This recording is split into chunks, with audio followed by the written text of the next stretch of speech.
back, ladies and gentlemen. I don't know what my voice just did, but it is the last match of the day. We have, you guessed it, Kai Labs once again.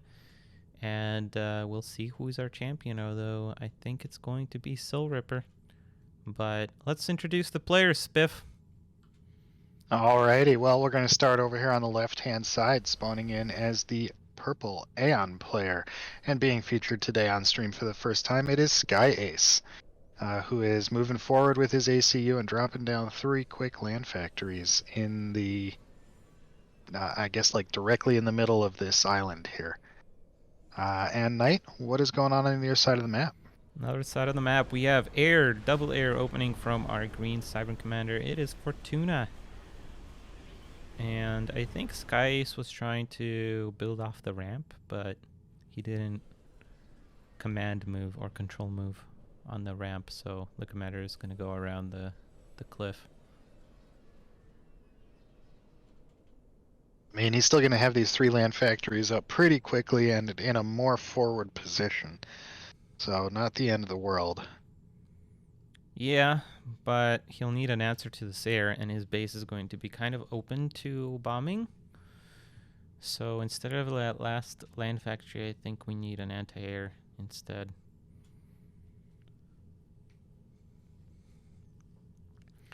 You know, SkyAce, he wouldn't know that, though. SkyAce said he wanted to meet people in this tournament, which is definitely a great way to do so. I think if JP is watching and if SkyAce you're watching, you should hit up each other. You're both from Australia, and it would be cool to see some more Aussie players. Oh, so that was what his accent was. I was trying to figure it out. Yeah. But he didn't talk quite enough when we were over in the other channel. Yeah, and you know, I always marvel at how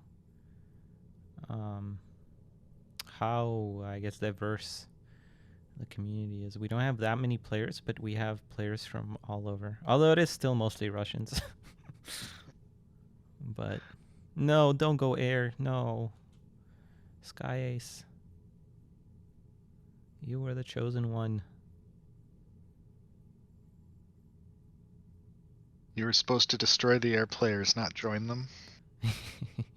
I was trying to think of something to say like that, but yours was pretty good. So why is there an uprising against me? I don't understand. Is it because Maganara was upset he was playing Soul Ripper? Although I don't even see where he played Soul Ripper. Oh, in round 1? What? This is the first I'm hearing of an uprising. Oh, it's in my Twitch chat. I don't understand it. Well, I mean, I understand it. You know, you've been a tyrannical leader for far too long. I have. Yeah. Must be the Russian in me. Oh well. Yeah. Well.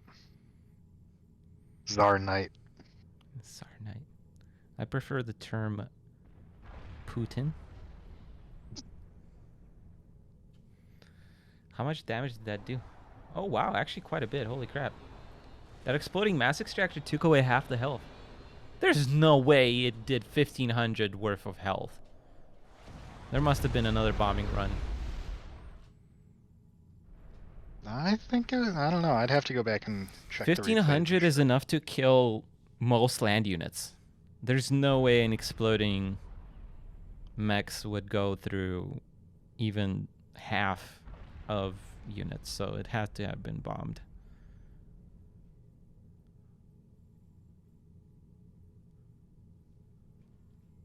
And Fortuna's got some damage done here, but he's got all these tanks on top of him right now, and with some good splits. I mean, if I were him, I would probably target the MMLs first, but if the splits are good, then he's going to have a hard time cleaning this up before even more damage comes in.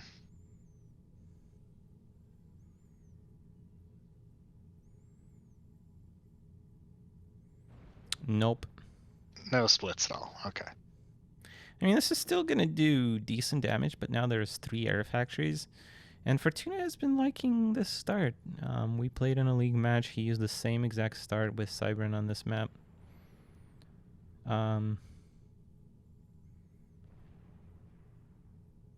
I don't know. I lost to it, but I was UEF and I engaged in a very bad way. And I actually brought it back, but he sniped me, so. But I don't think this is a great opening. Well, you know, I think SkyAce made one really good decision here, which was he saw the air, he took the units that he had that didn't shoot up other than the one anti-air, and he sent them in. Absolutely. I mean, yeah, he ended up trading them out, but he got 3 mass extractors for it. And overall, I think that was a really good move. The problem is the reason that you do that is to give yourself some breathing room to draw the air away from your base so that you can transition into a more AA heavy mix, which I don't think SkyAce has successfully done here. He hasn't used that breathing room to get more AA protecting his base, or really to ramp up AA production on the mobile front either. Yeah, and honestly, Fortuna can probably snipe right here.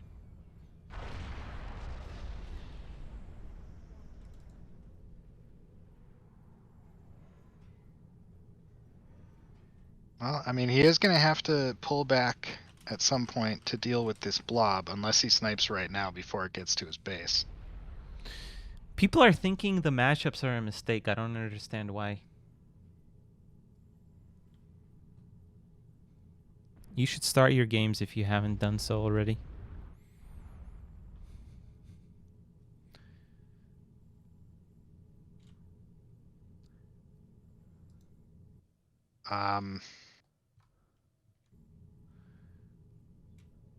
Normally, I mean, you got to remember, it's not just about...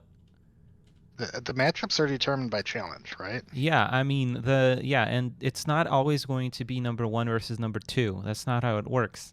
Soul Ripper already played Boggin in round 1, so the system is not going to match them up again.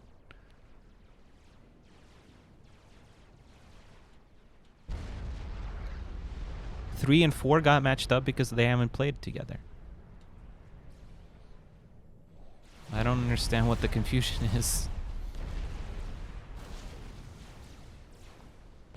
Yes, it's kind of weird matchups, but that's just how the tournament has been.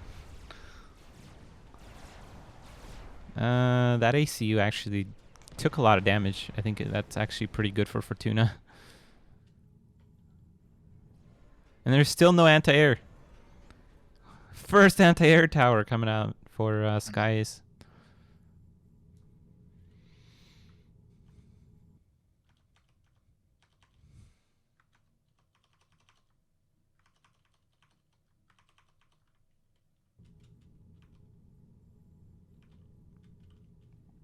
I'll just go ahead and drop an announcement. Wow, Fortuna actually was really low. Holy crap. No, why are you still trying to get an air factory out? Yeah, it's a little late for that, especially with the eco wrecked. Yeah. I mean, yeah, I agree with you. I think given the situation, it probably wasn't the best opening from SkyAce. But given the situation, he did right by attacking even that second time. Even, I mean, this third time, yeah. But there is just no anti-air. That's the real problem. If he had 12 or so, 15 maybe anti-airs, he could really do some damage to that air. Or, you know, maybe if he had let off with a research station and 2 factories and then built up factories from there, he could have teleport. Yeah, he could finish that commander. Then he would be a snipe threat, yeah. So definitely some good thoughts and some really good moves here. And SkyAce is a newer player, right? I don't think we've seen him in a tournament before. I don't think he's played before, but I've seen him around for a couple of months, I think. Yeah, I mean, for a new player, really, really good fundamentals, and just needs to get a little bit more experience and develop that game sense, I think. Yep, absolutely. Not bad. Not bad from any of the newer players that I would put in that category. This tournament, I think everybody is playing very, very reasonably well, and that's why the table is so weird. Is because we've had some 1v1s that probably weren't predicted, and some interesting results. So we will be back with game 2 of this last round, and hopefully SkyAce can bring it back 1-1. We'll see. Anyway, so. Yes, ladies and gentlemen, we are in game, and we are in round 4, game 2. Sorry, that took a little while because I was looking at the matchups, but we'll talk about that in a bit. For now, let's introduce the players. All right, well, we'll start on the right-hand side here. Spawning in as the green Serpent player, it is Fortuna, and he's thrown down 3 very quick land factories here after his starting 4 mexes. And Nite, what's going on the other side of the map? On the other side of the map, we have our purple Aeon Commander, SkyAce. And he's opening up with a triple land factory. Same as last game, but I think it might be a little better for him this time around. But his opponent is obviously going land as well, so we'll see how good his micro is. But yeah, guys, I was taking a look at the bracket. I actually do agree. I don't know why exactly the system is not putting Soul Ripper and Mogin to play against each other. They haven't played yet against each other. And they are the top 2 ranked players. Spiff says because it's trying to avoid any duplicate matches from the rest, but in my opinion, it should probably be prioritizing the people that have a chance of taking first place over those players that are towards the bottom of the bracket or below that. Because Mogin had a legitimate chance to win this, and now it is not looking like... unless something really weird happens, I don't think it's gonna... There's a bunch of a chance for Mogin to win, but anyway, that's the story. I don't know why. It's the system that decides the pairings. It's not me, and I guess we gotta trust the system. It knows what it's doing. Although we are using 1 additional round than what is necessary. So I would expect there to be a clear winner. Like 3 rounds with 8 players is what's required to have a clear winner. 4 rounds should have a clear winner. In this case, there isn't going to be a clear winner because if Magenra and Soul Ripper both win, there isn't, because they haven't played against each other. I don't know what has happened here. Looks like we had a little bit of a network problem. Yeah, and I tend to think that this is SkyAce's problem, but technically Fortuna can decide if he has the win or not. So we're going to figure it out, and we'll be back. If not game 2 for this match, then for game 2 for something else. All right, guys, we are back. We're going to replay it. Fortuna has agreed to replay. I think it's just due to the fact that SkyAce is in Australia, Fortuna is in Russia, and we're obviously in the States. So it's tough. It's tough. But we're going to see what the players are up to and quickly reintroduce them. All right, well, we'll start once again on the right-hand side with the green Serpent Fortuna, who's doing exactly the same thing. Yep. Well, not exactly, actually. He's making these land factories a little bit faster than his opening in the first go-round. And Nite, what's going on the other side of the map? On the other side of the map, exactly the same thing, although the factories are a little farther up. We have SkyAce as the purple Aeon. All right, well, let's see how this pans out. I think I honestly wasn't paying too much attention to that last game because I was explaining the things of the thing. But it didn't look like SkyAce was doing too badly there, so we'll see. Fortuna is going to try and flank here with a Loyalist, taking a little bit of the School of Iron here. That sounds like a badass name. Like the School of Rock, except School of Iron.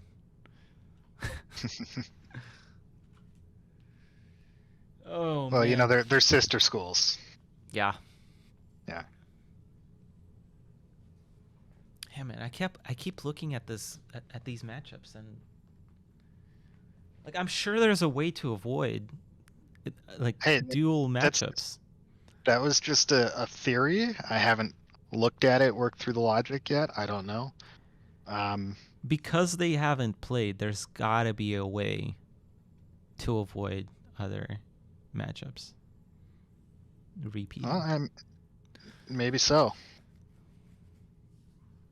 Does it think that we have another round? Like, I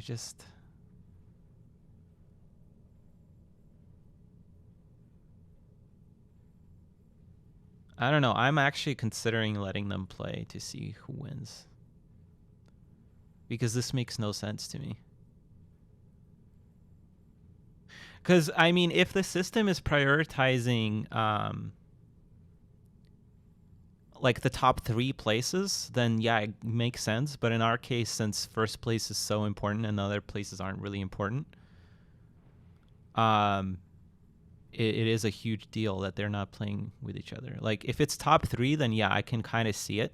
Like, maybe it's thinking that the top 3 is more up to grabs than the top 1 is, and it's caring more about the top 3. But in our case, the top 1 is what's important. Does that make sense? Yeah.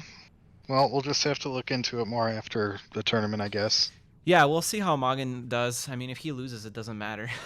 So, or if he even ties, I don't think it matters. But yeah. All right, let's focus on this game. It looks like SkyAce is actually doing pretty well. He split his commander off here, and his army is doing well in the top, although he is missing the army that's flanking him. He doesn't have a radar, does he? No, he does not. Yeah, he does. He does? Oh, yeah. Way up there. Way up in the front. Oh, my God. All right, somebody else take over. A very vulnerable radar that might well get picked off in a moment here. Yeah, but he's doing a nice job responding. For the most part, he could obviously be doing better, I think, here. But if he picks up these loyalists, I think there's just going to be a little too much losses for Fortuna. And also, there's a little too many mobile missile launchers, I would say. Ooh, he could really enclose on Fortuna's army here and get a nice kind of overrun here. But no, instead he's going to engage. But this is still a decent engagement. Keep the commander moving with the army. No. That's wrong micro, SkyAce. Back. You don't want to be going forward. Well, Fortuna is still having to retreat here. He just doesn't have enough to keep up this attack. Oh, you know what SkyAce did? What did SkyAce stars. Do? He went stars, Spiff. Genius. Genius, I tell you. This guy's like Houdini. He escapes. With stars? Yes, with stars. I mean, that's honestly the way to go. In a head-on engagement, nothing else is better for an Aeon than stars. Maybe shields, but he's obviously farther from that. If he doesn't lose too many mass extractors here, keep moving. No. He clicked on the mass extractor. I hate that. That happens to me all the time. Oh, no. Actually not going to lose that mass extractor. Oh, my God. Or at least not going to lose it right now. And he's going to counterpunch here, Spiff. There's no mass extractors on the top there for Fortuna to pick off. And if he manages to push this army forward... Oh my goodness, Spiff. Fortuna is going to return that army. But what is happening, Spiff? Yeah, Fortuna's in trouble here. He hasn't expanded his economy at all. He's just been relying on these 3 factories, and now he's losing bots too fast, I think. Yeah, he lost too many bots, I think, here. SkyAce just needs to be a little careful. He can't split his army. You have to recoup with your commander as well. If he doesn't walk into Structure Deado... Oh, please, SkyAce, don't walk into Structure Deado. No! Wait. But we don't see a Deado yet. Did we upgrade something else? What did we upgrade? The bots have 1100 HP. I think that's more than usual. You know, on this map, I actually don't like going build cost build time. So Fortuna might not have gotten it. No, I think if he had, he would have expanded more. Yeah. Well, I mean, he was kind of trying to do that on the bottom, but I don't think he has... I don't think he wants Structure Deado, which makes me wonder what the heck did he go. This point defense is not the greatest of idea because we have mobile missile launchers. Ladies and gentlemen, I think SkyAce is going to pull this out. There's no base left for Fortuna. This army is all he has. This point defense is his last hope. No Structure Deado. The commander is going to try and tank. SkyAce continues to micro. And I think with Fortuna, the other army coming back from the right, yeah, Fortuna is not going to last too much longer here. I think Fortuna went for a little too many style points here with the attempted bot micro.